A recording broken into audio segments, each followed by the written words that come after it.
እሺ ወደ ኢራንና ወደ አሜሪካ ወደ እስራኤል ጦርነት ስንመጣ አሜሪካኖች ኢራናውያን ዲሞክራሲ ያስፈልጋቸዋል ነው የሚሉት።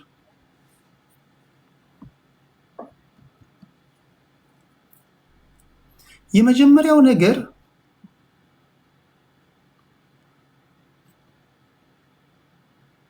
እናንተ ማናችሁ አንድ ሉዓላዊ ሀገር ላይ ገብታችሁ እንዲህ ያለ ሲስተም ኦፍ ገቨርንመንት ነው የሚያስፈልጋችሁ ብላችሁ ለመናገር ማናችሁ እናንተ ብሎ የሚጠይቅ የለም። ሚዲያ አለ፣ ብሬኖች ይደረጋሉ። ከዛ በኋላ አመፅ ይነሳል። አመፅ ለማነሳሳት ደግሞ የሚቀናጁ ስራዎች አሉ። ሪቮሉሽን ይነሳል። ያን ሪቮሉሽን ተከትሎ ወታደሮች ይገባሉ። ከዛ በኋላ አመራሮች ይወድቃሉ። ኩዴታ ምናምን ይፈጸማል። ይፈልጉትን አመራር ይተክላሉ፣ ይሄዳሉ። ወደ ኢራን እና ወደ አሜሪካ ጉዳይ ስንመጣ በዋነኛነት ሁለት ነገሮች አሉሽ። የመጀመሪያው ሪጂም ቼንጅ ነው። ሁለተኛ የኒክለር ማብለያ ተቋሞቻቸውን እናወድማለን ብለው ነው የጀመሩት። አንደኛ ፋርዶ የሚባለው ተመቷል። ኢፍታ የሚባለውና ናታን የሚባለውን ኮምፕሊትሊ ወይም ደግሞ ኦብሊትሬት አድርገነዋል ያሉት አይደል? ይህን አትረሱም። ናታን፣ ኢፍታ እና ፋርዶ የሚባሉ የኢራን ኒውክለር ማብለያ ተቋማቶች አውድመናቸዋል አይደል? ዶናልድ ትራምፕ ያለው። ከዛ በኋላ ሌላኛ ጦርነት ነው አሁን እያያቸው ያላችሁት። ከዛ ወደ ፓኪስታን ሄደዋል፣ ኢስላማባድ ሄደዋል፣ ተፈራርመዋል። ከዛ እሱ ፈረሰ። ከዛ ወደ ስዊዘርላንድ ሄዱ፣ ተፈራረሙ፣ እሱ ፈረሰ። አሁን እዚህኛው ደረጃ ላይ ደርሰናል። ምንድነው ማሳካት የሚፈልጉት? ዛሬ አሜሪካውያንን ብትጠይቋቸው ከ10 አሜሪካውያን ኤክሰፕት ከኛ ሀገር ተሰደው ከሄዱት ተው፣ ከኛ ሀገር ተሰደው የብሔር ፖለቲከኞችን ተዋቸው፣ አውጧቸው። ብዙ ጊዜ የኛ ሀገር ብሔርተኞች ተሰደው በሄዱበት ሀገር ላይ ለጥናት ራሱ ምቹ አይደሉም፣ አወዛጋቢ ናቸው። በእነሱ ላይ እንትን አትበሉ። ነጮችን ወይም ደግሞ ሌሎችን ከ10 ብትጠይቋቸው 8ቱ 7ቱ ይህ የኛ ጦርነት አይደለም ይሏቸዋል።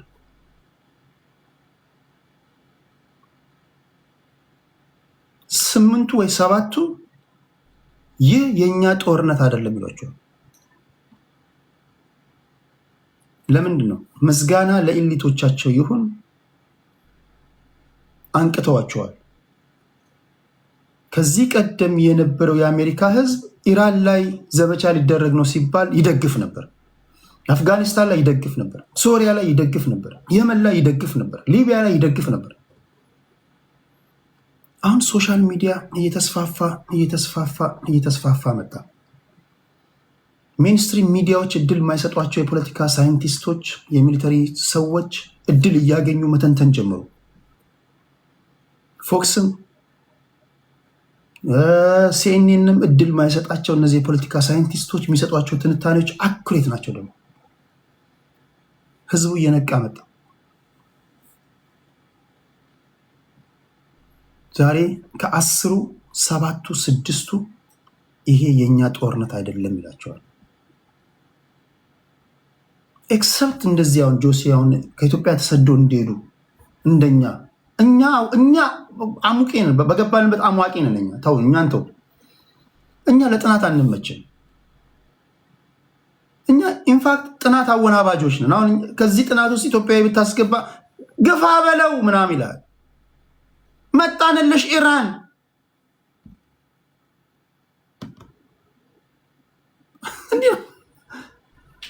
እንዲህ መዳፈር መጣንልሽ ኢራን፣ ይሄ እኛ ጦርነት ነው ግፋ በለው ምናምን የሚል ነው። እኛን አይመለከትም።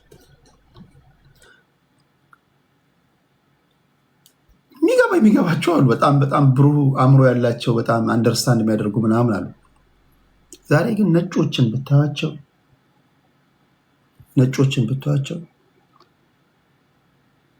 ይሄ ያንተ ጦርነት ነው ብትለው መንጋጋህን በእጅ ይሰጣል። አገሬን ለቀህ ውጣ ይላል።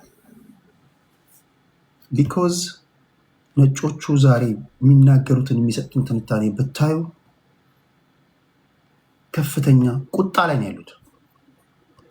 አንደኛ 1.5 ትሪሊዮን ዶላር ነው ድጋሚ የፔንታጎን በጀት የጠየቀው ለዚህ ጦርነት።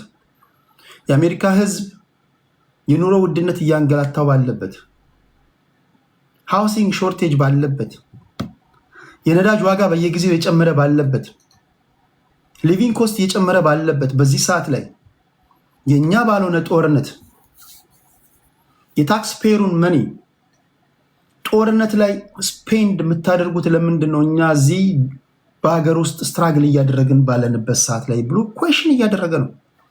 ወታደሮቻችን ለምንድን ነው የሚሞቱት እያለ ነው። አመዶ እንዳንተ አለው። አንተማ እዚህ ጋር እንደምታወራው መጣንልሽ ኢራን ምናምን እያልክ ነው። አመዶ አገር ውስጥም ታውካለ፣ ሰው ሀገር ታውካለ። በአመክንዮ አተነትንም ምንድን ነው እየሆነ ያለው የሚለውን ነገር ድው ሲል መጣንልሽ ምናምን ነው የምትለው። እንደዛ አይደል ነው። ማልማ ላይ እንደዚህ የምናገሩ ትንሽ ላዝናናቸው ብዬ ነው። ሲሪየስ የሆነ ጥያቄ እያነሱ ነው። ግን ቫሊድ ፖይንት አላቸው።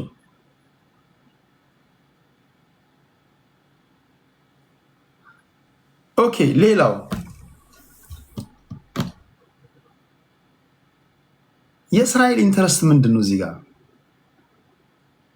እንግዲህ እንደ ፖለቲካ ሳይንቲስቶች ከሆነ እንደ ሚሊተሪ ሰዎች ከሆነ የእስራኤል ታላቁ ግብ እኔ እንግዲህ እንዳነበብኩት እንደሰማሁት በየጊዜው እየሰማሁ በየቀኑ እየሰማሁ እንደሙሎ እያነበብኩ እንደሙሎ ነው መነግራችሁ። የእናንተን መረዳት አላውቅም፣ የኔን ነው መነግራችሁ። የዚህ ጦርነት ዋነኛ ግብ ሚድል ኢስት ላይ ወይም እዛ አካባቢ ላይ ታላቋ እስራኤልን የመገንባት ፕሮጀክት ነው። እስራኤላውያን ይህን ፕሮጀክት ለማሳካት አሜሪካውያን ነው የሚጠቀሙት። የእናንተ መጠቃት የኛ መጠቃት ነው፣ የኛ መጠቃት የእናንተ መጠቃት ነው ምናምን። ዛት ሰው አንዳንድ ተንታኞች አሜሪካና እስራኤል የአንድ ሳንቲም ሁለት ገጽታ ናቸው አይለያዩ ምናምን ይላል። ነው ሁለት የተለያዩ ሀገራቶች ናቸው።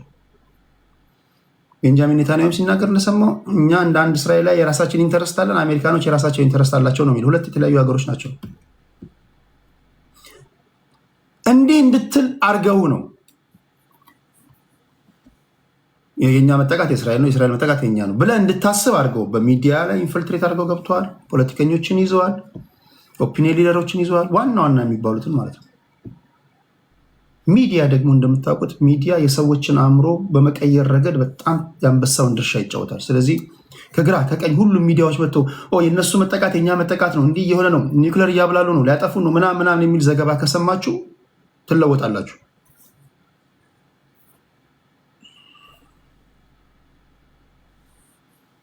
ከ10 አሜሪካውያን 7ቱ ዛሬ ብጠይቋቸው ይሄ የኛ ጦርነት አይደለም ይሏቸዋል።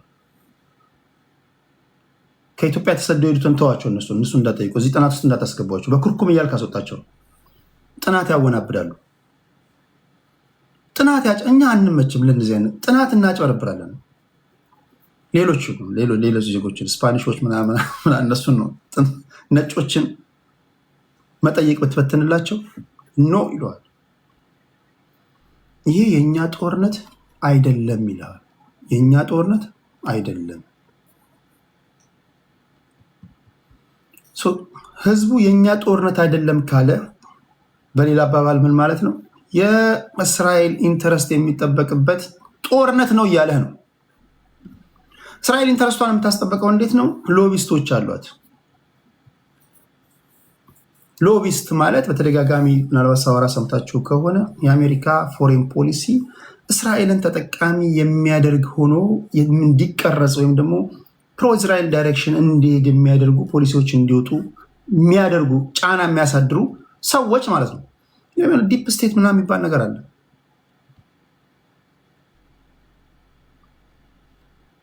ለምሳሌ ከነዚህ መካከል አንደኛው ኤፓክ የሚባለው ነው። ከፍተኛ የሆነ ገንዘብ ይመደባል። የሴኔቱንም የሀውሱንም ሰዎች ይያዛሉ። ለፕሬዚዳንት የሚወዳደሩ ሰዎች በጀታቸው ይመደባል። እንደምታውቁት በአሜሪካ ፖለቲካ ውስጥ ፕሬዚዳንት ለመሆን እንቅስቃሴ ስታደርጉ ከፍተኛ በጀት ያስፈልጋቸዋል፣ ገንዘብ ይሰጣቸዋል። ለምሳሌ አድርግብኝና እኔ የአሜሪካ ፕሬዝዳንት ለመሆን ብወዳደር ገንዘብ ያስፈልገኛል። ገንዘብ ያስፈልጋል። ከፍተኛ ገንዘብ ያስፈልጋል። ሚዲያ ያስፈልጋል። ኦኬ ቴዲ ፕሬዝዳንት ለመሆን እንደምትፈልግ ሰምተናል። ኢትስ ኦኬ ምንም አትጨነቅ፣ ገንዘብ እንሰጣለን፣ ሚዲያ ሽፋን ታገኛለህ ምናምን። ግን እዚህ ጋር ይሄን ነገር የኛን ኢንተረስት ማስጠበቅ አለብህ፣ እኛ ምንልን ማድረግ አለብህ ካሉኝ አማራጭ የለኝም። አለኝ አማራጭ ይኖረኛል። እሺ ይላሉ። ከፍተኛ ገንዘብ ይሰጠኛል። ቅስቀሳዊ ሚዲያው ያራግባል ምናምን፣ በዚህ በዛ ብዙ ነገሮች ይሰራሉ ምናምን። ፕሬዝዳንት ሆናለሁ። ፕሬዝዳንት ከሆንኩኝ በኋላ ገንዘብ የሰጡኝን ሰዎች ፍላጎት ከማሳካትና ከማስፈጸም ውጪ ሌላ ማድረግ እችላለሁ? ምክትል ፕሬዝዳንቴን እነሱ ነው የሚመርጡልኝ። የስለላ ውስጥ ያሉ ሰዎችን ኤፍቢአይ የሚመሩ ሰዎችን እነማን እንደሆኑ የሚመርጡልኝ እነሱ ናቸው። ፔንታጎንን የሚያስተዳድረውን ሰውዬ እንትናን ያደርጉልኛል። ኦኬ ሴክሬታሪ ኦፍ ስቴት የሚድል ኢስት ልዩ መልእክተኛ እንትናን ያደርጉልኛል። አድቫይዘሮችን አማራጭ አለኝ አማራጭ። ገንዘብ የሰጠህ ሰውዬ ይቆጣጠራል። ለምሳሌ ቲክቶክ ላይ ከኔ በቀር ጌም የሚጫወቱ ሰዎች ነው አንዳንዱ ስታያቸው ጊፍት ለሰጧቸው ሰዎች ሴቱም ወንዱም እንደፈለጉ ይሆናሉ። ወንዱ ጊፍት ከሰጣቸው ሱሪን አውልቅ ብትሉት ያውልቃል። ሴቷም ጊፍት የሰጣት ሰውዬ እንዲህ ተበረገጅ ካላት ትበረገዳለች። ልክ ነው ልክ አይደለም? ልክ ነው ልክ አይደለም? ገንዘብ የሚሰጣችሁ ሰው ኮንትሮል ያደርጋችኋል። እና አንበሳ ምናምን ዝሆን ምናምን እያወረደልሽ ኮንትሮል ያደርግሻል። እንደው ለነገሩ ምናምን ብለሽ እኔ እንደዛ አይደለም ሲያልፍ የማይነካካይ ምናምን ነው ውሸታ ነው። እንደዛ አይደለም። ጊፍተሬ እንዳይከፋ ምናምን ያርሽ ጭቃ የምትቀቢ ሴትዮ ጊፍተርሽ ሰጥቼሻለሁና አውልቂ ቢልሽ ከማውለቅ ወደ ኋላ አትይም። ልክ ነው ልክ አይደለም? ቶሱ ፊድስ ዩ ኮንትሮልስ ዩ አይደል? ፊድ የሚያደርጋችሁ ሰው ኮንትሮል ያደርጋል። አንዳንዱ ጊፍተሬን አትንካ ምናምን ብሎ ጦርነት የሚፈጥረው ለምንድን ነው? ጊፍተሮቻቸው የአይን ብሌኖቻቸው ናቸው ማለት ነው። በፖለቲከኞችን ብትመጣ ገንዘብ የሰጠ ሰውዬ ካምፔን በምታደርግበት ሳ ላይ ከፍተኛ በጀት የመደበ ሰውዬ ኮንትሮል ያደርጋል ማለት ነው። የአንዳንዱ ጄኒል ይሰጣል። ለምሳሌ እንደ የኔ ጊፍተሮች ለምሳሌ ምንንም ሳዩ ይሰጡኛል። ቴዲ ይህን ሰጥቻለሁ፣ አንበሳ ሰጥቻለሁ እና ትንታኔ ግን እኔን የሚያስደስት መሆን አለበት ምናምን ካለኝ አፍንጫ አላስ ነው ምለው። ያንተን አንበሳ ቂጡ እስክትተው ነው ሌለው ምችለው። ለምን እኔ በራሴ መርህ ነው መጓዝ ፈልገው። እኔ አበባ ከሰጠኝ ስለምትወደኝ ወይ ደስ ስለምል ወይም ደግሞ ምናምን ነው እንጂ መሆን ያለበት ልጠመዘኝ መሆን የለበትም። ዛትስ ዋይ አንዳንድ ጊዜ ሳወራ ቴዲ ሐዋሳ ሚዲያን ኢንተረስት ግሩፖች ሳይጠልፉት በፊት ሁላችሁም ሰፖርት አድርጉ ምለው የሆኑ ቀን የሆኑ ባለሀብቶች መጥተው ቴዲ ነው ዋት ኦኬ ሚዲያን ሰፖርት ማድረግ እንፈልጋለን፣ ይሄን ያህል ገንዘብ እንሰጣለን፣ ሰው ትንታኔ መሆን ያለበት እንዲህ ነው ምናምን ካሉ አይ ዶንት ኖ ያ እንዳይሆን ነው። ህዝብ ሰፖርት በቃ የሆነ ሚዲያ ያስፈልጋል ከተባለ ህዝብ ኦሮሞ፣ አማራ፣ ስልጤ ምናምን ሳትባባል ሚዲያ ሰፖርት ማድረግ አለበት። ወይ የሆነ ቀን የኦሮሞ ፖለቲከኞች ይመጡና ነጋ ምናምን ብሎ በኦሮምኛ ምናምን አውርቶ ቴዲ ምናምን በጣም ነው የምንወደ ምናምን ብሎ ሰፖርት ያደረጉኝ ሰዓት በቃ ወይ አማራዎች መተው ያዙኝ ሰዓት ወይ ትግራዮች መተው ያዙኝ ሰዓት እንደ ልጅ የሆነ ቦታ ላይ መኪና ነው ምናምን ተሰጥቶት መኪና ነው የሆነ ብቻ አይደው ኮፍያ ተሰጥቶት ነው መሰለኝ እዚህ ቲክቶክ ላይ ስለተሰጠው ብቻ ገንዘብ ስለተሰጠው ብቻ ወይ ስለሰጣት ብቻ እንትና ሰው አይኔ እያየ እንኳን ብትገድል ገላለች ብዬ አላምንም ብላ ትናገራለች። እንዲህ ያለ ነገር አለ። ሶ ፖይንቴ ምንድነው? የአሜሪካ ፖለቲከኞች ገንዘብ ሰጥተው ፖለቲከኛ ያደረጓቸው ፕሬዝዳንት የሚያደርጓቸው ቫይስ ፕሬዝዳንት የሚያደርጓቸው የእስራኤል ሎቢስቶች ናቸው። እነዚህ ዝም ብሎ አይደለም ገንዘባቸው የሚያባክኑት። በምላሹ የሚጠብቅብህ ስራ አለ። ስለዚህ በእስራኤል ገንዘብ ፕሬዝዳንት የሆነ ሰው በመካከለኛ ምስራቅ ፖሊሲ በሚያወጣበት ሰዓት እስራኤል የሚያስቀይም ይመስላችኋል? ሎቢስት ማለት የአሜሪካ ፎሬን ፖሊሲ ፕሮ እናንተ ዳይሬክሽን እንዲሄድ የሚያደርጉ ማለት ነው። እነዚህ ኢንተረስት ግሩፖች ማለት ነው። እነዚህ እንደነ ኤፓክ ያሉ ድርጅቶች ደግሞ እነሱ ላይ ጥያቄ የሚያነሳ የአሜሪካ ፖለቲከኛ ፕሬዝዳንት የሚሆን ማንም ታዋቂ ሰው አደጋ ይደርስበታል። እንደ ልብ መናገር አትችሉም።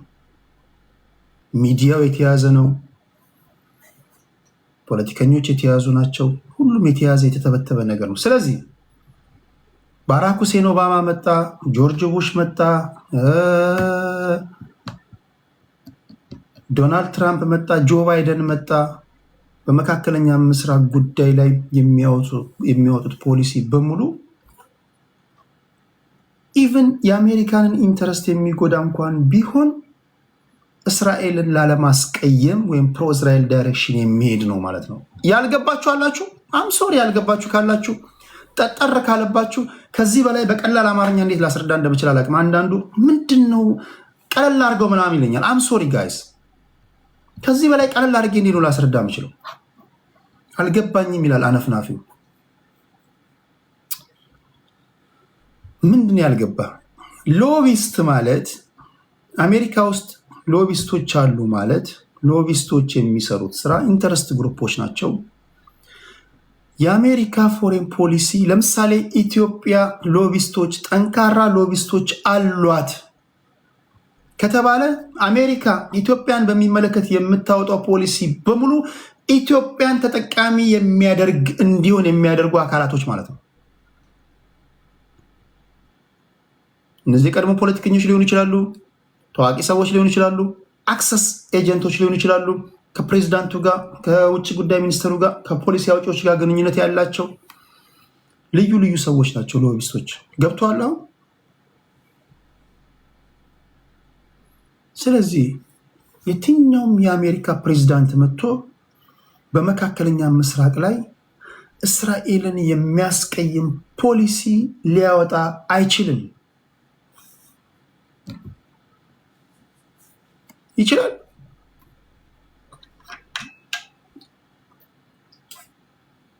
እሱ ብቻ አይደለም። ጀስት ኢን ኬዝ ሀሳብን ልትቀይር ከቻልክ ፕሬዝዳንት ሆነ ስልጣን መቼስ ሊያባለግ ይችላል። ስልጣን ላይ ሆነ ሀሳብን ልትቀይር እንደምትችል ካወቁ ራሱ በሚል አንዳንድ ቪዲዮዎች ይዙባል።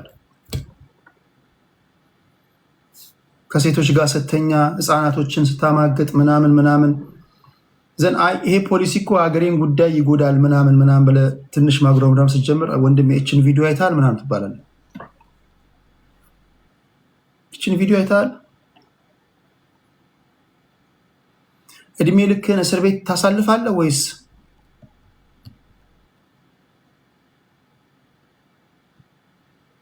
ለከፋዩ መሳቅ ግዴታ ይላል? አገኘው ብለህ የሆነ ሰዓት ላይ አንተ ያደረከው በሙሉ ድሮ በቀልድ ስናወራ ዝም ብለን ህፃን እያለን ቀልድ ነው። መለስ ዜናዊ የኢህአዴግ ባለስልጣናቶችን እንደዛ ያደርግ ነበር የተባለ እንሰማ ነበር ህፃን እያለን። ትንሽ አፈነግጣለሁ የሚል ባለስልጣን ምናምን ካለ በአንድ ወቅት ለጉብኝት ወደ ዩሮፕ ምናምን ይሄዳሉ፣ ወይም ደግሞ የሆነ ቦታ ላይ ልኡካን ቡድኖችን ይዞ በሄደበት ሰዓት ላይ ባለስልጣናቶችን ምናምን ያሰክራሉ፣ ምናምን ይሰክራል። ከሰከረ ሰው ደግሞ የሚያደርገውን አቅም ከዛ ችኮች ይገባሉ። ሚስት አለ፣ ልጆች አሉ ምናምን። አንተ ለስራ ብለህ ነው የወጣኸው ወይ ታይላንድ ሄደሃል። ሴት ነው ምናምን ያገኘሁት ምናምን ብለው ወንድ ሸምሽመ ሊሆን ይችላል፣ ወይም ደግሞ ከወንድ ጋር ተኝተ ሊሆን ይችላል፣ ወይም ከአንድ ከውጭ ሀገር ካለች አስቀድማ ከተዘጋጀ ሴቶች ጋር ምናምን ስትማግጥ ምናምን ቪዲዮ እያዝብሃል። ድንገት መተህ ሪዛይን አድርጋለሁ ወይ እንዲወጣለሁ ምናምን ብለህ ስትናገር መለስ ዜናዊ ቢሮ ይጠራሃል። እስኪ ወንድሜ አረፍ በል ምናምን ይላል። እስኪ ቁጭ በል ሶፋ ላይ እንነጋገር በዚህ ጉዳይ ላይ እና ሀሳብን ለምን በቃ አይ በቃ እኔ ያልተመቸኝም የኢህአዴግ ፖሊሲ እችን ሀገር የሚያራምድ አይደል ምናምን ብለን ቧከረገ ምናምን ስትል እስኪ አባዱላ እስኪ ሪሞቱን አጫውተው ይባላል። አባዱላ ሪሞቱን ያጫውታል። በስክሪን ላይ ስታይ በአንድ ወቅት ለጉብኝት በሄድክበት ሀገር ላይ በጭኖች መሀል ያለውን ዲጅኖን አንጠልጥለ ከሴት ጋር ስትማገጥ ያሳየው የሚታይ ቪዲዮ ነው የሚታየው። ይሄን ነገር እንልቀቅብህ ወይስ ትቀጥላለህ ምናምን እንደዚህ ምናምን ትንል ነበር። ይሄ ማለት ነው ቬሪ ስማርት። እስራኤላውያን የራሳቸውን ጥቅም ለማስከበር የሚሄዱበት ርቀት ከራሳቸው ፖይንት ኦፍ ቪው ከራሳቸው ፐርስፔክቲቭ ነው የምነግራቸው። ዚ አር ቬሪ ስማርት። ደጁ እንዴት ነው አነፍናፊው? እኔ እንዲህ ያለ ኢትዮጵያዊ ሳይ ደስ ይለኛል። እኔ ምን አይነት ኢትዮጵያዊ ወዳለሁ መሰላችሁ? በቃ በሀገሬ ጉዳይ ላይ አይ ዶንት ኬር። እዛ ጋር እንደፈለክ ብትሆን፣ እዚህ ጋር እንደፈለክ ብትሆን የሀገሬን ጥቅም ለማስከበር አንዳንዴ የኛ ሀገር ፖለቲከኞች ያልበሰሉ ስለሆኑ በሀገሬ ጉዳይ አልደራደርም ብላችሁ ስታወሩ አውቶማቲካሊ ስላልበሰሉ በሀገሬ ጉዳይ አልደራደርም ማለታችሁን ከገዢው ፓርቲ ጋር ያስተሳስሩታል። ቢኮዝ አልሰለጠኑም፣ አትፈርዱባቸውም። እኔ ሀገሬን ወዳለሁ ብትሉ የገዢው ፓርቲ ደጋፊ ነው ምናምን ይሏቸዋል። ቢኮዝ ሀገርን መውደድና ገዢውን ፓርቲ መደገፍ ለነሱ አንድ ነው። ይሄ በኢህአዴግ ጊዜ የነበረ ነው፣ አሁን ያለ ነው። ወደዚህ እንደዚህ አልገጠማቸው እንደዚህ ነገር እስኪ ብሔርተኞች ያሉበት ቦታ ላይ ግቡ። እያወሩ ነው። እኔ በሀገሬ ጉዳይ አልደራደር ምናምን ብላችሁ አውሩ። አውቶማቲካሊ አንተ የበልጽግና ካድሬ ምናምን ይሏቸዋል። ቢኮዝ አቁም። አገርን መውደድና በሀገር ጉዳይ አለመደራደርን ከገዢው ፓርቲ ደጋፊነት ጋር ነው የሚያገናኙት። አገር ሌላ ነው፣ ገዢው ፓርቲ ሌላ ነው። ገዢው ፓርቲ ይመጣል ይሄዳል፣ አገር ግን ይቀጥላል። ወደ ኢራን ስንመጣ ኢራናውያን ይኸውን የነገርኳችሁ ነገር እንደሚመጣ የዛሬ 30 ዓመት የተማሩ ናቸው። ቅድም ከእስራኤል ፐርስፔክቲቭ ነገርኳችሁ። አንድ እስራኤላዊ ኢራን የምትባልን ሀገር ዲስፋንክሽናል ረምፕ ስቴት አደርጋታለሁ ብሎ ቢናገር ሂዝ ራይት። ለምሳሌ ኢራናውያን ኒክለር ቢያብላሉ፣ አቶሚክ ቦምብ ቢይዙ ምንም ጥያቄ የለውም። ለእስራኤላውያን ስጋት ነው። ምንም ጥያቄ የለውም። እንደ አንድ እስራኤላዊ ብትጠይቁኝ ሰማይ ቧጥጬም ምድር ቧጥጬም ምንም ኢራናውያን ኒውክለር እንዳይታጠቁ እፋለጣለሁ። አይ ቲንክ ይሄን በደንብ አንደርስታንድ ማድረግ አለባችሁ። ሳወራ እንደ አንድ እስራኤላዊና እንደ አንድ ኢራናዊ ነው። ይሄ ካልገባ ማይ ፍሬንድ፣ ወይ በልጅነት ካልጋ ላይ ወድቀ ወይ የሆነ የጠረጴዛ ጠርዝ መጥተዋል። አም ሶሪ። ይሄ እንዲገባችሁ አድርጌ ነው የምነግራችሁ። አንድ እስራኤላዊ አልኳችሁ ኢራን የምትባልን ሀገር ወደ ፍርስራሽነት ለውጣለሁ ቢል ሂዝ ራይት። ይሄን ለማድረግ ወይም ደግሞ ኢራን የምትባል ሀገር ኒውክለር መታጠቅ የለባትም ብሎ ቢናገር ሂዝ 100% ራይት። እኔ እስራኤላዊ ነው። አንድ እስራኤላዊ ኢራን የምትባል ሀገር ኒውክለር መታጠቅ የለባትም ብሎ ቢናገር ትክክል ነው። ሂዝ ራይት 100%። ቢኮዝ አንድ ነገር ማየት ያለባችሁ ይሄ እስራኤላዊ ከቆመበት መሬት ነው መተንተን ያለባችሁ። ማንም በጎረቤቶቻችን አካባቢ ላይ ያሉ ማንኛውም ሀገራት ኒውክለር መታጠቅ የለባቸውም ብሎ አንድ እስራኤላዊ ቢናገር ሂዝ 100% ራይት። ይህን ለማድረግ ደግሞ መሬት መግባት ካለብኝ ገባለሁ፣ አሜሪካንን መያዝ ካለብኝ ይዛለሁ፣ ፖለቲከኞቻቸውን ማጥመድ ካለብኝ አጠምዳለሁ። ይሄን ለማስቆም ምንም ማድረግ ካለብኝ ምንም ዋጋ ከፍላለሁ ቢል ሂዝ 100% ራይት። አንድ ኢራናዊ በቶሎ ኒውክለር መታጠቅ አለብን ብሎ ቢናገር ሂዝ 100% ራይት። እንደ አንድ ኢራናዊ ብትጠይቀኝ አመራሮችን የምጠይቀው ምን አባታችሁ ሆናችሁ ነው እስካሁን ኒውክለር ያልታጠቃችሁት ነው የምላቸው። ግልጽ ነው ነገርየው። እንደ አንድ እስራኤላዊ ስትመለከቱትና እንደ አንድ ኢራናዊ ስትመለከተው ሁለት የተለያየ ነው። እስራኤላዊው ከራሱ ከቆመበት ዓላማ አንጻር ትክክል ነው፣ ኢራናዊም ትክክል ነው። እዚህ ጋ ነው ሪያሊዝም የሚመጣው። ኦኬ አንተም ትክክል ከሆንክ ሪንግ ውስጥ ለመደባደብ ከገባ ማን ያሸንፋል ነው ዛትስ ሪያሊዝም። እኔ የምነግርህ ማለት ነው እኔ ማን ያሸንፋል ብትለኝ ኢራንን ማሸነፍ አትችልም። አንተም ትክክል ነህ፣ እነሱም ትክክል ናቸው። የፓወር ባላንሱን ግን ሳየው ሰማይና ምድር ያልፋሉ እንጂ ኢራናውያንን አታሸንፍም። ኢራናውያንን ማታሸንፈው እንዲሁ ዝም ብሎ በወኔ ምናምን አረቄ የጠጡ ወኔያ ምናምን ስለሆኑ ምናምን አይደለም፣ ወይ ሰባኪዎችን አስገብተው ታሸንፋለህ ተበራለህ ምናምን ስለ እንደዛ አይደለም። ላለፉት 3 10 ዓመታት ሲዘጋጁ የነበሩ በሲሪየስ ሲዘጋጁ የነበሩ ሰዎች ናቸው። የአሁኑ ጦርነት እንደሚመጣ የዛሬ 3 10 ዓመት ወይም የዛሬ 30 ዓመት ያውቁ ነበር። 2003 ላይ ሳዳም ሁሴንን ለማስወገድ አሜሪካኖች በሚሄዱበት ሰዓት ኔቶን ይዘው ኢራናውያን ከዛ ጊዜ ጀምሮ ሲዘጋጁ ነበር። አንዳንድ ለማክሰኞ ውጊያ ሰኞ ነው የምትዘጋጀው። አንዳንድ ለምን እንደምትደባደብ ለምን እንደምትተኩስ አታውቅም።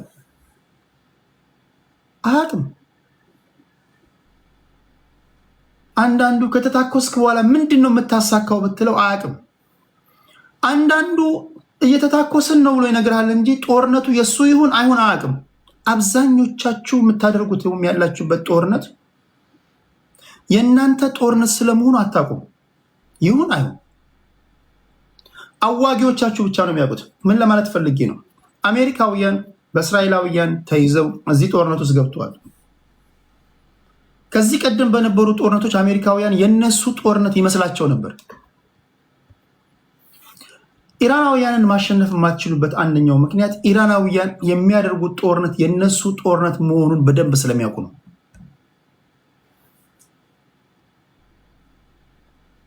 በአጭሩ ስትሬት ኦፍ ሆርሙዝን የተቆጣጠረ ያሸንፋል። አሜሪካ ሀያሏ ሀገር፣ ታላቋ ሀያሏ ሀገር ስትሬት ኦፍ ሆርሙዝን ከተቆጣጠረች በቃ አሸንፋለች ጦርነቱን። ሌላ ክርክር አስፈልገው። በቃ ጉንጭ አልፋ ክርክር ውስጥ አትግቡ። እቺ የምትሏት ታላቋ ሀገር ኢራን ውስጥ እግረኛ ወታደር ታስገባ። ይሄን ማድረስ ትችላላችሁ? ወሬ አሟቂዎች እዚህ ያላችሁ መጣንልሽ ኢራን ምናምን እያላችሁ የምታደነቁሩን እችን ብቻ አድርሱልኝ። ኢራናውያን እየጠበቅናችሁ ነው እያሉ ነው። መች ነው አትመጡም እንዴ? አደርሱም እንዴ? ስትሬት ኦፍ ሆርሙዝን ተቆጣጠሩና ለዓለም ሕዝብ አሳዩ። በኔ መረዳት ሰማይና ምድር ያልፋሉ እንጂ ስትሬት ኦፍ ሆርሙዝን መቆጣጠር አይቻልም። ማይቻለው በወኔ በምናምን አይደለም። ኢራናውያን ለቨሬጅ አላቸው። they have hard ball የመጫወቻ ካርዳቸው ዌስተርን ሚዲያዎች ያነገሩን ካላነበባችሁና ካላደመጣችሁ በስተቀር ማይገባችሁ እጅግ አሰቃቂ የሆነ በፈለጉት የመጫወቻ ሜዳ ጢባ ጢቤ ይጫወቱባል። እንግዲህ ቅድም ስነግርህ እስራኤላውያንም ትክክል ናቸው፣ ኢራናውያንም ትክክል ናቸው ብያለሁ። ሪንግ ውስጥ ገቡ። ማን ያሸንፋል ነው አይደል? ኢራንን በአየር ድብደባ ኢንፍራስትራክቸራቸውን ታወድማለ፣ ትምህርት ቤት ትመታለ፣ የንጹሐን ዜጎችን ቦይታ ምናምን ታፈነዳለ ምናምን እንጂ እግረኛ ወታደር አስገብቶ የኢራንን መንግስት መገልበጥ ወይም መገርሰስ ኢምፖስብል። ሜቢ ከኛ ሀገር ተሰዶ ሄደ የብሔር ፖለቲከኛ ለአሜሪካ ሰዎች ለዋይት ሃውስ ሰዎች ሊናገር ይችላል። ቆረጣ ገብተን ለምንድን ነው ድምጥማጣቸውን ማናጠፋው ምናምን ሊል ይችላል። ኖ እንደዛ አይደለም አመዶ። ሚሊየን ወታደር ይዘህ ብትገባ ለወሬ ነጋሪ አንድ አትርፍም። እኔ በምንም ነገር እርግጠኛ አይደለም። በዚህ ጉዳይ ላይ ግን ስነግራችሁ ይኸው የተለወጠ ትሆን የለኝም። 8 ወርም 6 ወርም ይኸው የምናገር ነው።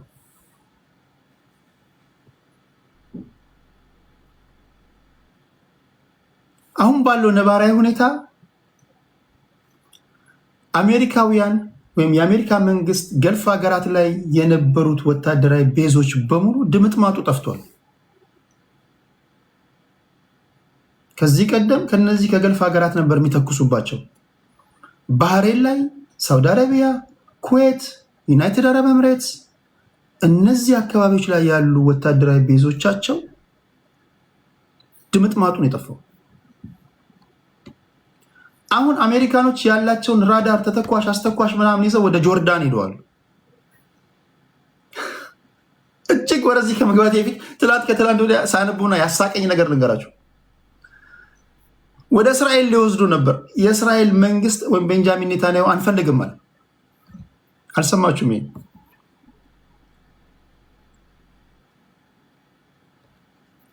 አንፈልግም፣ ወደኛ አትምጡብን አሉ። መጀመሪያ ታስታውሱ እንደሆነ ኢራናውያንን በአየር ላይ ድብደባ ጥቃት በመፍጠር ረገድ እዚህ ጦርነት ውስጥ አሜሪካኖችን ስበው በማስገባት ረገድ እስራኤላውያን ናቸው ትልቁን አንበሳውን ድርሻ የተጫወቱት። ጦርነቱ ወደ ኤስካሌሽን ላደር እየወጣ በጣም ኤስካሌት እያደረገ በሄደ ሰዓት የኢራናውያን አጸፋ እርምጃ እየከፋ መምጣቱ ስለገባቸው ቢኮዝ ኢራናውያን የአሜሪካ ወታደራዊ ቤዝ ወዳለበት ቦታ ላይ ሁሉ ይተኩሳሉ። እና ዶናልድ ትራምፕ የመሰለው ከሳውዲ አረቢያ ወይ ከባህሬን ወይ ከኳታር ወታደራዊ ቤዞቻቸው ወደ ኢራን ተኩሶ ኢራንን ከመታ በኋላ ኢራናውያን ወደ ኒውዮርክ የሚተኩሱ ነው የመሰለው። ኖ እንደውም ዋይት ሃውስ ላይ በነበረው ንግግር ምንድን ያለው እንዴት ወታደራዊ ቤዞቻችን ላይ ተኩሳሉ አሉ። እና ወዴት ይተኩሱ? የአሜሪካ ወታደራዊ ቤዞች ያሉበት ቦታ ላይ ሁሉ ለኢራን ኤግዚስቴንሻል ትሬት ነው። ስለዚህ ወደዛ ነው የሚተኩሱልህ። ቢኮዝ ር ቬሪ ስማርት ናቸው። አንተ ከሳውዲ አረቢያ ወታደራዊ ቤዝ ተኩሰ ወደ ዲሲ አይተኩሱልህም። እነሱ ፋራ አይደሉም። ጋይስ ድምጥማጡን ያጠፉት የአሜሪካ ወታደራዊ ቤዝ ዌስተርን ሚዲያዎች አይነግሯቸውም እንጂ ድጋሚ ታሪክ ነው። በቃ እዛ አካባቢ ላይ የአሜሪካ ወታደራዊ ቤዝ ከዚህ በኋላ ገልፍ ሀገራት ላይ አታዩ። በቃ አንደኛ የገልፍ ሀገራት ነዋሪዎች ከዚህ በኋላ መሪዎችም ከተረፉ እነሱ ራሳቸው አሜሪካ ድጋሚ መታ ወታደራዊ ቤዝን ድጋሚ እዚህ ጋር ኢንስቶል አድርግ ብትል እሺ አይሉ። ቢኮዝ የነበረ ወታደራዊ ቤዝ እነሱን ከመደብደብ አላዳናቸውም።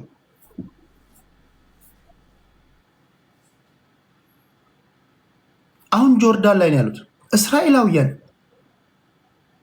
ኢራንን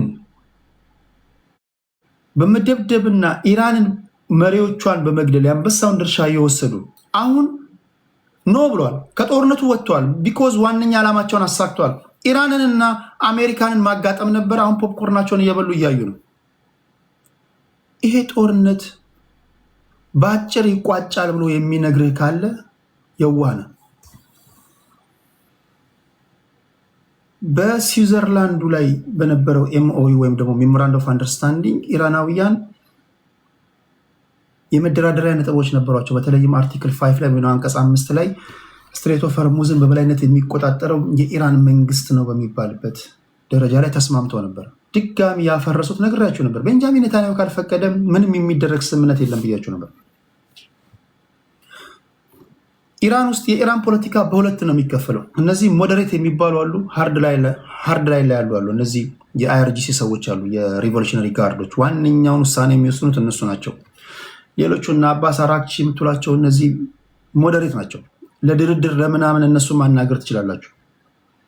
በመጀመሪያው ድርድር ላይ እነዚህ የአይአርጂሲ ሰዎች ኖ እያሏቸው ነው ሄደው የተደራደሩት።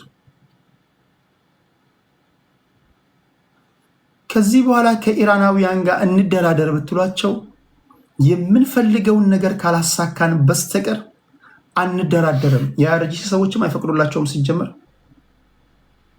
ሁለተኛ ከአሜሪካ ጋር ተደራድረ አሜሪካ ድንገት ብልጭ ሲልባት የተስማማቸውን ስምምነት ልትቀደድ ትችላለች። ኢራናውያን ያውቃሉ። ዘር ቬሪ ስማርት። ኢቨን በስዊዘርላንዱ ስምምነት ራሱ በዚህ በ60 ቀኑ ሲዝፋየር በተደረገበት ሰዓት ላይ ተፈራርመው ወዲያው ወደ 10 ሚሊዮን በርሜል ነዳጆቻቸውን ኤክስፖርት ያደረጉ፣ የሚፈልጉትን ነገር ምናምን አመጡ። ያን ሰምታችኋል ፕሮፌሰር ሞራንዲ ሲናገሩ። አሜሪካውያን ድጋሚ ይህንን ኤምኦዩ አፍርሰው ለጦርነት እንደሚመጡ ያውቃሉ። ቢኮዝ ጦርነቱ የእስራኤል እንደሆነ ያውቃሉ ኢራናውያን። በአጭር የሚቋጭ ጦርነት እንዳልሆነ ኢራናውያን ያውቃሉ። ለ30 ዓመታት ሲዘጋጁ የኖሩ ዜጎች ናቸው። ያረኝ ሲሪየስ ቢዝነስ ውስጥ ያሉ ሰዎች ናቸው። ማይ ፍሬንድ ቀልድ ውስጥ ያሉ አይደሉ። ከዚህ በኋላ አሜሪካና እስራኤል ኢራናውያን ጋር ተወካይ ልከው እንደራደር ቢሏቸው ኢራናውያን ገና ካሁኑ እየተናገሩ ያሉት ንግግርን ሰምታችሁ ከሆነ ከዚህ በኋላ እኛ የምንፈልገውን ነገር ካላሳካን በስተቀር አንደኛ የሊባኖስን ጉዳይ ያስገባሉ፣ ሁለተኛ የፍልስጤምን ጉዳይ ያስገባሉ። ከመጀመሪያው ስምምነት ጠንካራ የሆነ ነገር ነው የሚጠብቃቸው። ይሄ ምን ይነግራቸዋል? ኢራናውያን ጠንካራ መሆናቸውን ይነግራቸዋል። ይሄ ምን ይነግራቸዋል? ኢራናውያን ከፍተኛ የሆነ ጥሩ የመጫወቻ ካርድ እንዳላቸው ይነግራቸዋል።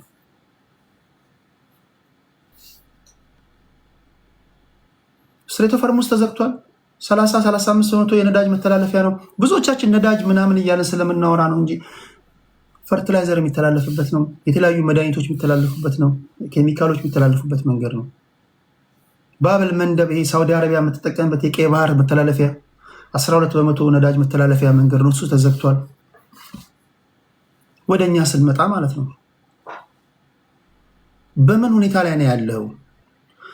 ፋኦ ጣሊያን የሚገኘው ፋኦ ፉድ ኤንድ አግሪካልቸራል ኦርጋናይዜሽን ይሄ ጦርነት ከመጀመሩ በፊት እኔ እንኳን ካነበብኩት ተነስቼ አደገኛ ረሃብ እየመጣ ነው ብዬ ነግሬያለሁ። ፈርቲላይዘር የለም ማለት ገበሬ ማረስ አይችልም። ገበሬ ካላረሰ ደግሞ ረሃብ ይመጣል። በ32 የአፍሪካ ሀገራት ይሄ ጦርነት በተአምር ካልሆነ በስተቀር በአጭሩ የሚቋጭ አይደለም። በ32 የአፍሪካ ሀገራት እጅግ አሰቃቂ ረሃብ ይከሰታል። ዛሬ የዓለም ሕዝብ ስለዚህ እያወራ ነው። እናንተ ምን እያወራችሁ ነው? የአማራ ብሔርተኛ ምን እያወራ ነው? ቀኑን ሙሉ የምትውለው ምን እያወራችሁ ነው? የኦሮሞ ብሔርተኛ ቀኑን ሙሉ ምን እያወራችሁ ነው የምትሉት? የትግራይ ብሔርተኞች ቀኑን ሙሉ ምን እያወራችሁ ነው የምትሉት? አንዳንድ ጊዜ ሰብስበው አያቸዋለሁ። እግዚአብሔር ምስክሬ ነው። ዶክተር እንትና ምናምን ይባላል። ማርና ክርስቶስ እግዚኦ ማርና ክርስቶስ የሚናገሩት ንግግር በዚህ ሰዓት ዶክተር ተብለ አንብበሃል ተብለ ፊደል የቀሰምክነ ተብለ የዓለም ነባራዊ ሁኔታን አንደርስታንድ አድርገ ለዚህ ምስኪን ህዝብ እንዴት ከዚህ መዳን እንዳለበት ሀሳብ ማመንጨት ካልቻልክ ያንተ መማር እንዳለመማር ሆኖ ይቆጠራል። ማይ ፍሬንድ ከፊት ደደብ የሚል ጨምርበት። ማይ ፍሬንድ ላይክ ደደብ ዶክተር ብሏቸው እንደዚህ። አሁንም ዶክተር ተብለ ብሔር ውስጥ አለ። ኢንጂነር እንትና ተብለ የምታወራው ስለ ቁረጠው ስለ ፍለጠው ነው። እጅግ አደገኛ ረሃብ እየመጣ ነው እኮ እያልኩ ያሉት። እጅግ አደገኛ ረሃብ እየመጣ ነው። ይሄ የቴዲ ሪፖርት አይደለም። ፋኦ የሚባል ፉድ ኤንድ አግሪካልቸራል ኦርጋናይዜሽን አይ ቲንክ ለማ መገርሳ ያሉበት ነው። በ32 የአፍሪካ ሀገራት እጅግ አስደንጋጭ ረሃብ እየመጣ ነው። ረሃብ መጣ ሲባል ይሄ የሚመጣው ረሃብ ኦሮሞን ለይቶ የሚገል አይደለም፣ አማራን ለይቶ የሚገል አይደለም፣ ትግራዋይን ለይቶ የሚገል አይደለም። ረሃብ መጣ ሲባል ኢትዮጵያውያንን ኢትዮጵያ ማለችበት አንድ ቀን ከሀገር ውጭ ተቀምጣችሁ እንደው ይሄ ምስኪን ህዝብ አእምሮ ትንሽ ሊነቃ የሚችልበትን ትንታኔ ሳትሰጡ ዶክተር እከሌ ተብለ ኢንጂነር እንትና ተብለ የብሔር ፖለቲካ እያመነዠክ ምንድን ነው የተማራችሁት? እኔ የምናገረው እኔ የገባኝ ነገር ቢገባችሁ እጅግ አስደንጋጭ ነገር እየመጣ ነው። ዛሬ እኛ አይደለንም ባደጉት ሀገራት ላይ ያሉ ዜጎች ወሬያቸው ይሄ ነው። የነዳጅ ዋጋ ነው እናንተ ፎከስ ያደረጋችሁት። ረሃብ እየመጣ ነው እያወሩ ያሉት ይሄ ነው። እናንተ ምንድን ነው የምታወሩት? ምንድን ነው የምታወሩት? መች ነው ይሄ ህዝብ እንዲህ ያለ አደጋ ተጋርጦበታል? ኦኬ ምንድነው ማድረግ ያለበት? የእናንተ አሁን እዚህ ጋር ነው እኮ መማራችሁ ፊደል መቁጠራችሁ እየከፋ ከመጣው ከዓለም ነባራዊ ሁኔታ ጋር ይሄ ህዝብ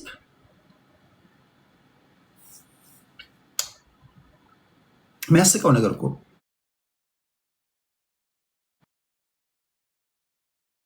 ህዝብ ተውት።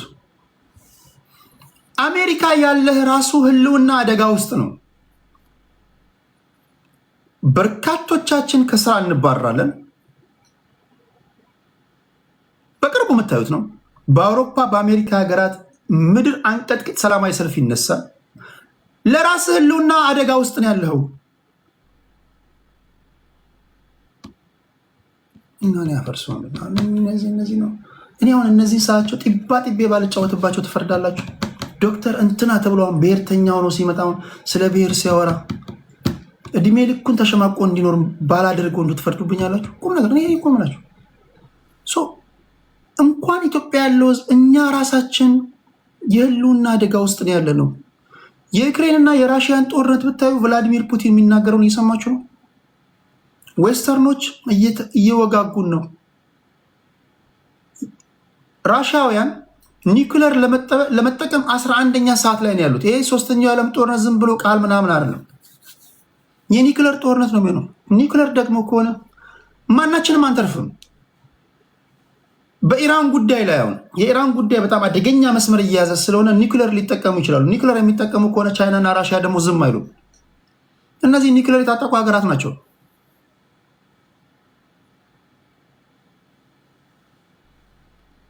እኔ ይህንን የኛ ሀገር ብሔርተኞች ኑ እስኪ አሁን ዓለም ላይ እየሆነ ስላለ ሁኔታ ኑ እናወራ ብላቸው፣ በዚህ ጉዳይ ላይ ኑ ግቡና እናወራ ብላቸው። አዳዲስ ፊቶችን ነው የምታዩቸው። ብሔርተኞች እዚህ ጉዳይ ላይ ማውራት አይፈልጉም። ቢኮዝ እናውራም ቢሉ አንደኛ እውቀት የላቸው። አፋቸውን የፈቱት ኦሮሞን በመሳደብ አማራን በመሳደብ ትግራይን በመሳደብ አማራ ኦሮሞ ትግራይ በመባባል ነው። ብዙ ጊዜ አይታችሁ ከሆነ በዚህ ጉዳይ ላይ በዓለም አቀፍ ፖለቲካ ላይ ኑ አውሩ ብላቸው ሌላ አይነት ኢትዮጵያውያን ናቸው የሚመጡት። ሪኩዌስት ላኩ ብላቸው። እናንተ ብሔርተኞች ለጊዜው የብሔርን ጉዳይ ጋብ አድርጋቸው እንደ ሀገር እንዴት ነው ማሰብ ያለብን? አለ ባለፈውን ስታዋቸው በኢራን ጉዳይ ስናወራ ጠፉ። ብሔርተኞቹ መጥተው ሾፍ ያደርጉና አጀንዳውን ሲያዩት ከበድ ይላቸዋል፣ ይሄዳሉ። አዳዲስ ልጆችን ነው የምታዩት በኢራን ጉዳይ በምናምን ሲተነቱን የነበሩት። እዚህ ስታያቸው የነበሩ አንድም ብሔርተኛ አልነበረም፣ ወይም አንድም የብሔር ፖለቲከኛ አታቸዋል። ቢገባም የሚናገረው ነገር መሰላችሁ? እኛ እዚህ እየተገደልን አንተ ኢራን ምናምን ትላለህ ይላል። ትዊስት ለማድረግ ይመጡት እና ከዚህ ውጭ ወሬ የለም። ማይ ፍሬንድ መጀመሪያ መኖር አለብህ። መጀመሪያ መኖር አለብህ። የሀገሬ ህዝብ ወገኖቼ፣ እኔ ለእናንተ ማህበረሰብ ውስጥ እንደሚርመሰመስ ትንሽዬ ሰው ከዚህ ምንድነው የምትመክረን ካላችሁ እኔ ለነግራችሁ የምችለው እናንተ የራሳችሁ መረዳት ሊኖራችሁ ይችላል። እኔ የምነግራችሁ ኦኬ አስከፊ የሆነ ነገር እየመጣ ከሆነ በተቻለ መጠን ግቢ ያላችሁ ስትወጡ ግቢ ያላችሁ እየኮተኮታችሁ ቶሎ ሊደርስ የሚችል ምግብ ዝሩ። ቶሎ ሊደርስ የሚችል ነገር ምንድነው? ሰላጣ ምናምን ቶሎ አትራቡ። አትሊስት የክፉን ቀን በዚህ ማለፍ ትችላላችሁ። ነጋዴዎች ገና ለገና እንደዚህ አይነት ነገር እየመጣ ነው ብላችሁ ምግብ ወይም ደግሞ መጋዘን ውስጥ እህል አትቀርጭሙ።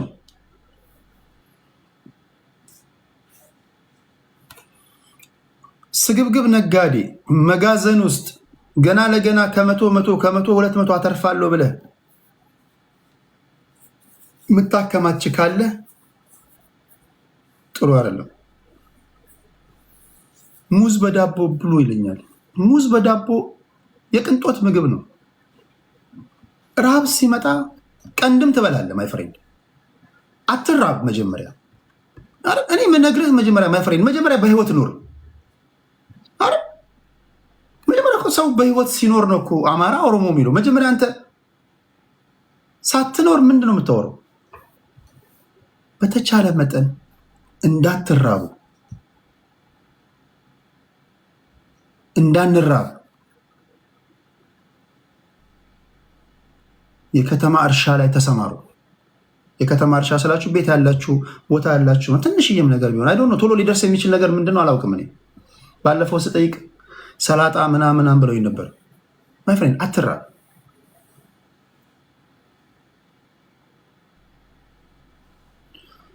እሺ ይሄን ካልኩኝ በኋላ ክብራትና ክብራን ሰላምታ ይድረሳችሁ። በመካከለኛ ምስራቅ ጉዳይ ላይ አዳዲስ ነገሮች ካሉ ወደ እናንተ አደርሳለሁ። በሀገራችን ጉዳይ ላይ ስንመለስ ከማህበራዊ ጉዳዮች እስከ ፖለቲካዊ ነክ ጉዳዮች የተፈጠሩ ነገሮች አሉ። የፊታችን እሁድ አንድ ታላቅ ፖለቲካዊ ፕሮግራም ይኖረናል። በዚህ ጉዳይ ላይ መድረኩን ትመራለህ ብለውኛል። እንደምታውቁት በቆፍጣና አመራር እመራለሁ። አይ ዶንት ኬር ማንም ኖረ ማንም ህግ ከተጣሰ ማንንም ቢሆን ለማስወረድ እኔ ዝግጁ ነኝ። እኔ በስርዓት ማመን ልጅ ነኝ። ለሁላችሁም እድል ሰጣችኋለሁ። እንደዛ ነው መሆን ያለበት። ስርዓት ከሆነ ስርዓት ነው።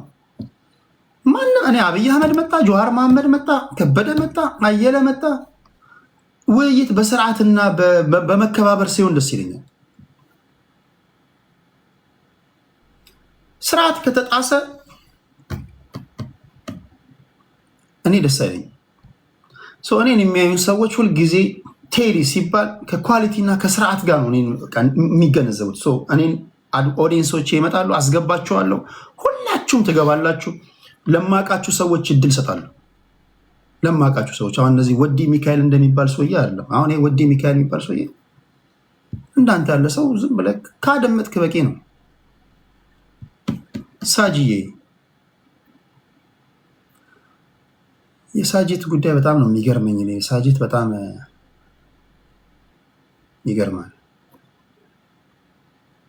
ሌትሊ ነው የነገረችኝ ነገር ነው። በጣም አሳዛኝ ታሪክም አለው። ግን ሳጂት ቴንኪውስ እናቷ መምህሬ ነበረች። በነገራችን ላይ እነግራችኋለሁ ወደፊት። የሂሳብ መምህሬ ነበረች። በጣም የምናከብራት እናት ነበረቻት። እሺ ለሁላችሁም እድል ሰጣችኋለሁ። የአማራ ልጆች ስል እኔ ለማቃችሁ፣ ለኦሮሞ ልጆች ስል እኔ ለማቃችሁ፣ የትግራይ ልጆች እኔ ለማቃችሁ ስል በስርዓታችሁ አንደበታችሁ የሚናገረው ንግግር ሲሪየስ የሆነ ውይይት ነው የምናደርገው። ተሳዳቢ ከሆንክ ጋጠወጥ ከሆንክ ሰው ዲስሪስፔክት የምታደርጉ ምናምን ከሆናችሁ ፕሊዝ እንደዚህ አይነት ውይይት ላይ እንዳትመጡ። አይ ቲንክ የፊታችን እሁድ ነው የሚሆነው በኢትዮጵያ ሰዓት አቆጣጠር ምሽት 8 ሰዓት፣ በእኛ አቆጣጠር 1 ፒኤም። እስካሁን ባለኝ መረጃ ጀዋር መሐመድ ክብራትና ክብራን ጀዋር መሐመድ በጣም የሚገርም ሰው ነው። ጀዋርን በሚያደርገው ነገር እውነት ለመናገር አይ ዶንት ኖ ጀዋር ሶሻል ሚዲያ አያያዙን አለማድነቅ አይቻልም። አለማድነቅ ይቻላል። ኢማጂን ልጁ ሰውየው የሚያደርገውን መንገድ የሚሄደውን መንገድ በጣም ሲሪየስ ቢዝነስ ውስጥ እንዳለ የምታውቁት እኮ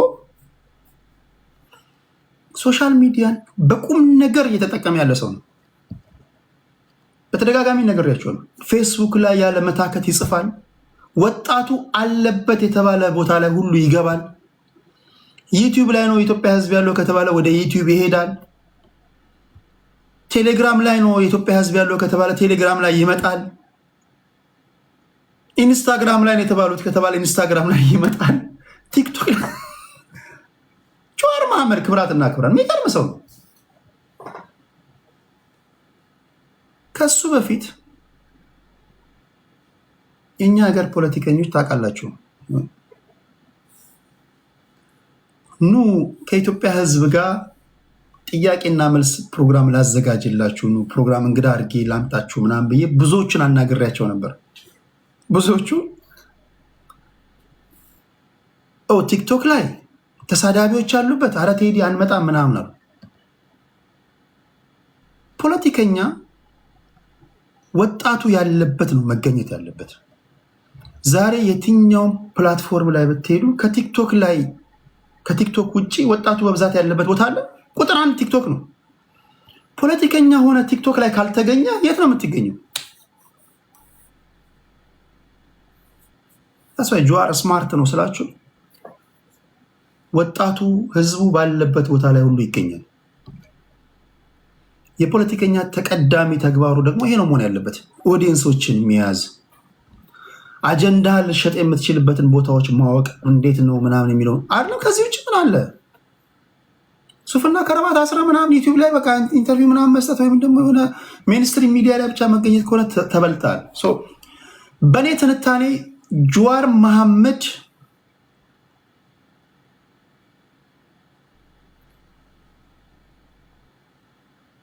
በሚገርም ሁኔታ አብዛኛውን ወጣት እያያዘ ነው። ከዚህ ቀደም ኤክስትሪም ሌፍት ዊንግ ነበር። አሁን ሴንተር ራይት ወይም ደግሞ ሴንተር ሌፍት ሆኗል።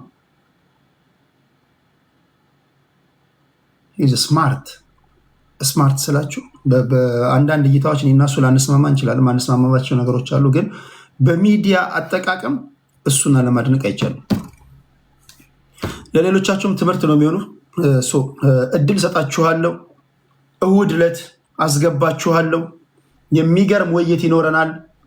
ጥሩ ቆይታ እናደርጋለን። በሀገራችን ጉዳይ ላይ እንወያያለን። ትወያያላችሁ፣ ታፕታፕ ታደርጋላችሁ፣ ኮፒሊንግ ሼር ታደርጋላችሁ። ጽድት ያለ ውይይት እንሰማለን። አይ ቲንክ በቲክቶክ ታሪክ ክብረ ወሰን ይመስለኛል። በጣም ብዙ ሺህ ህዝቦች ትታደማላችሁ ብዬ ተስፋ አድርጋለሁ። ስለዚህ እርግጠኛውን የምነግራችሁ ለማውቃችሁ ሰዎች በሙሉ እድል ሰጣችኋለሁ፣ ትገባላችሁ። ልክ ነኝ? ለማውቃችሁ በሙሉ ኤክሰፕት ጋጠወጥና ባለጌ ካልሆናችሁ ሁላችሁ በሀገራችሁ ጉዳይ ላይ በሚደረጉ ውይይት ላይ በሙሉ ሀሳብ አስተያየቶቻችሁን መስጠት አለባችሁ። መግባት ለምትፈልጉ ሰዎች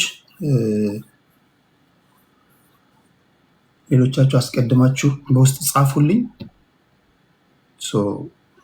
እንትን እንዳረግ የዛንም ቀም ደግሞ ስትመጡ መታችሁ አድመጣችሁ እንዲህ ያለ ነገር መሰልጠን አለበት። ነገር ከነገ ወዲያ እንደዚህ የተገናኘን በሀገራችን ጉዳይ ላይ በተለያዩ ጉዳይ ላይ መፋጨት መወያየት አለብን። ፖለቲካው እንደዛ ሲሆን ጥሩ ነው የሚሆነው ብዬ ተስፋ አድርጋለሁ። እሺ ሁላችሁንም ሰላምታ ይድረሳችሁ ክብራትና ክብራን። ሌላው ቴዲ ሀዋሳ ከኦልስታር ጋር በመተባበር ድራይቪንግ ኮርስ ይሰጣችኋል። ድራይቪንግ ላይሰንስ የሌላችሁ ነገሮች እየጠበቁ ነው። ካናዳ ለምትኖሩ በሙሉ በቶሎ ድራይቪንግ ላይሰንሶቻችሁን ያዙ። ቴዲ ሀዋሳን ኮንታክት አድርጉኝ። ፓኬጆች አሉ። ከዚህ በኋላ የሚደረጉ ማንኛውም ማህበራዊ ፖለቲካዊ ነክ ጉዳዮች በሙሉ ይሄ ነው ስፖንሰሩ። ቴዲ ሀዋሳ ከኦልስታር ጋር በመተባበር ድራይቪንግ ስኩል ነው። ኦንላይን ትሬኒንግ ኮርሶች አሉ ፓኬጅ ለምትፈልጉ። ከዛ ኢንክላስ ትሬኒንጎች አሉ። እነዚህን እናደርግላችኋለን። ኦንላይን ለምትፈልጉ ኦንላይን፣ ኢንክላስ ነው ፈልገው ኢንካር ነው ፈልገው ካላችሁ የመኪና ብቻ ልምምድ እንሰጣችኋለን። ደረጃቸውን በጠበቁ አለማማጆች በምርጥ መኪኖች እናስተምራችኋለን። እኔን ኮንታክት አድርጉ፣ ጻፉልኝ በውስጥ ቶሮንቶ ላላችሁ በሙሉ ቶሮንቶ መንጃ ፈቃድ ለሌላችሁ ኮንታክት አድርጉኝ 647-687-3534 ወይም ደግሞ ይሄ ደግሞ ከተያዘባችሁ እዚህ ጋር ሌላ አለ። ይሄው 647-819-4117 ደወል ለማድረግ ነው ያለባችሁ ከእናንተ የሚጠበቀው። ማህበራዊ ጉዳይ ትንሽችን ላውራና ፖለቲከኞችን ሳላስገባ ሳላወራ ረጅም ጊዜ ሆኖኛል። ከነሱ ጋር እናወራለን፣ እንወያያለን። የመጀመሪያው የኢራንና የመካከለኛ ምስራቅን ጉዳይ እየቀጠለ እያደገ የሚሄድ ነገር ነው። ነገ ከነገ ወዲያ የሚፈጠረውን ነገር ወደ እናንተ እንደዚሁ ያደርሳለሁ። ቴዲ ሐዋሳ ቴሌግራም ቻናሌ ነው። በጣም ደስ የሚለኝ ነገር ታውቃላችሁ፣ ፍጹም ደረጃቸውን የጠበቁ አድማጮች አሉኝ። ከሌላው የተለዩ አድማጮች ነው ያሉኝ። ስለእናንተ ከልብ ነው የማመሰግነው። ኳሊቲ ያላቸው አድማጮች አሉኝ። በቃ ማለት ቀላል አይደለም። እነዚህን አድማጮች ማፍራት ቀላል አይደለም። ልባይ ምስጋና ይድረሳችሁ። ስለእናንተ ከለመዳችሁት ወይም ካስለመድኳችሁ የወረደ ውይይት ወይም ደግሞ ሌሎች ትንታኔዎች ምናምን በሚኖሩበት ሰዓት ቴዲ ምን ነካ፣ ምንድን ነው መስተካከል አለበት እያላችሁ ምክር ለምሰጡኝ በሙሉ እኔ የሚገባኝ ኦኬ የለመዳችሁት ነገር አለ፣ ስታንዳርድ አለ ማለት ነው። ስለዚህ ደረጃችሁ ለጠበቃችሁ አድማጮቼ ልባይ ምስጋና ይድረሳችሁ። በከፍታም በዝቅታም አብራችሁ ይላላችሁ በሙሉ ማለት ነው። እሺ ማህበራዊ ጉዳዮችን ልንገራችሁ፣ ከዛ ወደ ሀገር ውስጥ ፖለቲካ እንሄዳለን። የጽንዶ ጉዳይ እናገኛለን። ይሄ ያልተቋጨ ጉዳይ ነው። ምንም እንኳ የመካከለኛ ምስራቅ ጉዳይን አውርቼ ድጋሚ ወደ ጽንዶ መውረዱ ለእናንተም አስቸጋሪ ቢሆንም ያለና የሚቀጥል ነገር ነው። ስለዚህ በሀገር ውስጥ ጉዳይ ላይ የተፈጠረውን ነገር መንገሬ ግድ ይሆናል ማለት ነው። የመጀመሪያው ነገር የአእምሮ ህመምተኛ የሆነች ሴት ላይ አስገድዶ መድፈር የፈጸመ መምህር በስራት ተቀጣ ይላል። የዚህን ሰውዬ ፎቶ ላሳያችሁ ፈልጋለሁ ፕሊስ። ወደዚህ ማዛወር ሲገባኝ እረስቼው ነው። ወንጀለኛን መደበቅ ተገቢ አይደለም። የአእምሮ ህመምተኛ ናት ወይም የአእምሮ ችግር ያለባት መሆኑ በሕክምና ሰዎች የተረጋገጠችን ሴት አስገድዶ የደፈረው መምህር የትኛው ነው? አንድ ጊዜ ታገሱኝ። ፋይል ከዚህኛው ወደዚህ ወደ ኮምፒውተር ትራንስፈር ላድርግ። በትዕግስት ጠብቁኝ።